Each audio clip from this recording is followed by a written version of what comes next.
Welcome to my channel. Happy birthday Shani darling, happy birthday जिगर के टोटे, हैप्पी बर्थडे टू यू। सब दोस्तों की तालियों के साथ उसने केक काटा और बारी बारी सबके मुंह में डाला। नहीं नहीं यारो नहीं, इसके नहीं करने के बावजूद सबने उसके मुंह पर केक लगा दिया और फिर सब लड़कों ने भी एक दूसरे के मुंह पर लगाया। और हीरो ये सिस्टर के मुंह पर मत लगाना। आसिम और शहीद जो अना और अनुषे को केक लगाने लगे थे, अपना हाथ रोका और कहा क्यों ना लगाएं, यह समझा करो उनकी गोल्डन पर्ल इतर जाएगी। सफियान ने एक आंख दबा कर कहा। सैफी वो दोनों इसकी तरफ बढ़े और सब लड़कों का कहकहा लगा। अच्छा छोड़ो, आओ जानू मैं केक लगाता हूँ। शहीद ने अनुषे को खींचकर कहा। चलो गाइस खाना लगाते हैं, हम खाकर फिर हल्ला गुल्ला करेंगे। क्यों दोस्तों?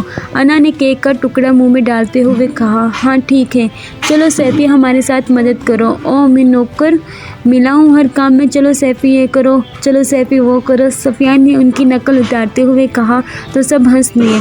चलो जानू नखरे ना दिखाओ, अना और अनुषा ने इसके बाजू से थामकर ले जाते हुए कहा। खाना बहुत खुशगवार माहौल में खाया गया, एक दूसरे के साथ हंसी मजाक करते, एक दूसरे की टांग खींचते हुए। चलो तुम चारों लाउंज में चलो, हम दोनों बर्तन समेट कर आती हैं। रहने दो मुलाजमा, समेट लेंगे। चलो तुम लोग भी, शयान ने इनको हाथ से पकड़ते हुए कहा तो वो दोनों भी साथ चल दी। अना लाउंज में कदम रखने लगी कि किसी ने उसे बाजू से खींचकर पीछे किया। क्या है आसिम? अना ने से घूरते हुए कहा।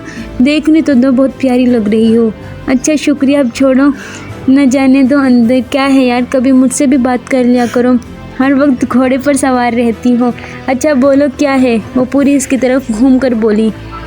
प्यार है। आसिम ने इसके कान में सरगोशी करने के बाद गाल पर किस करता पीछे हुआ। अना शर्म से लाल हो चुकी थी। बहुत बदतमीज़ हो और छिचोरे हो। अना उसके सीने पर मुक्का मारती अंदर चली गई, पर अपने पीछे इसका कहका सुनाई दिया, जिस पर खुद भी मुस्कुरा दी। हाँ जी, तो अब बारी है हमारे जिगर के गिफ्ट्स की। शहीद ने बालों में हाथ फेरते हुए कहा। यारो तुम सब भी तो अल्लाह ताला की तरफ से मेरे लिए एक अनमोल तोहफ़ा हो। मुझे किसी और के तोहफे की ज़रूरत नहीं, बस तुम सबका साथ चाहिए। शयान ने आंखों में मोहब्बत समाए सब की तरफ देखकर कहा। रुला दिया पगले तूने, मेरी तो आंखें भीग गई। सफियान ने आंखें साफ करके कहा तो शयान ने पास पड़ा तकिया इसको उठाकर मारा।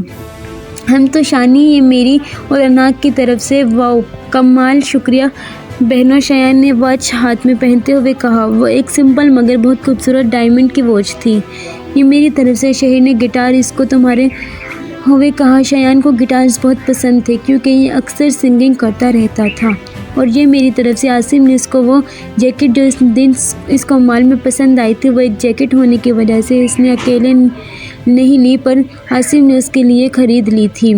ओह वाह यार, तूने ले ली, पर मैंने इसलिए नहीं ली क्योंकि तुम लोगों के लिए ऐसी नहीं थी, तुम्हें पसंद थी और तुम्हारी पसंद हमारे लिए ज़्यादा मायने रखती है। आसिम इसको गले लगाते हैं बोला। अहम, तो अब बारी है सफियान मलिक की। सफियान ने एक झटके से जैकेट पीछे करते हुए कहा तो सब इसके अंदाज़ पर हंस दिए। जी सफियान मलिक के गिफ्ट का तो बेसब्री से इंतज़ार है। क्यों दोस्तों? शयान ने मुस्कुराकर कहा। हाँ दिखाओ सफियान मलिक साहब, रहीम चचा मेरा गिफ्ट लाया है। सफियान ने ऊंची आवाज़ देकर कहा तो वो एक बड़ी सी चीज़ जो कवर की हुई थी अंदर लाई। Yes mister Shayan, Haider open this gift. Sufiyan माथे से बाल हटाते हुए कहा तो वो हंसता हुआ आगे आ गया। जब इसने कपड़ा हटाया तो सबकी नज़र दंग रह गई। Wow such a beautiful gift, सबके मुंह से बेसाख्ता निकला, क्योंकि वो एक बड़ी पेंटिंग थी जिस पर इन चारों की तस्वीर थी। और ये एक और छोटा सा गिफ्ट देखो। शयान ने खोला तो वो इन सब की तस्वीर थी। तो शानी, ये बड़ी हमारी चारों की तस्वीर तुम बेड की बैक साइड पर लगाओगे, और ये छोटे वाली हम सब की तस्वीर तुम बेड के साइड टेबल पर रखोगे, समझे? जो हुक्म सरकार। इसने सर को खम देकर कहा। रहीम चचा, ये मेरे कमरे में लगवा दे। चचा सारे इंतज़ामात हो गए हैं? शयान ने उन्हें रोक कर पूछा। जी हो गए हैं। ओए कौन से इंतज़ामात किए हैं तूने हमें बताए बगैर? सफिया ने इसका बाजू मरोड़ कर पूछा। सरप्राइज़ है, लाख लान तेरे थे आसिम। शयान जब बोल रहा था, आसिम का मारा तकिया उसके मुंह पर लगा तो इसने घूर कर कहा। چلو بغیر تو چلو میں دکھاتا ہوں۔ واو کیسا لگا، بہت اوسم۔ میں جانتا تھا شایان نے دوبارہ نظر دوڑائی تو گارڈن میں نیچے گدے بچھا کر تکیے سیٹ کیے گول دائرہ بنائے اور درمیان میں آگ جل رہی تھی جو منظر کو اور خوبصورت بنا رہی تھی۔ ہر طرف ہلکی ہلکی دھند، بہت خوبصورت سین لگ رہا تھا۔ چلو بیٹھتے ہیں یارو، چچا چائے بھیجے گا، اس نے سب سے کہتے ساتھ اندر چچا کو بھی آواز دی۔ چلو تو آج شانی گانا ہو جائے، شہیر نے کہا تو سب نے اس کی ہاں میں ہاں ملائی۔ تو سب پہلے مل کر گاتے ہیں، چلو 3 2 1 یارو یہی تو دوستی ہے۔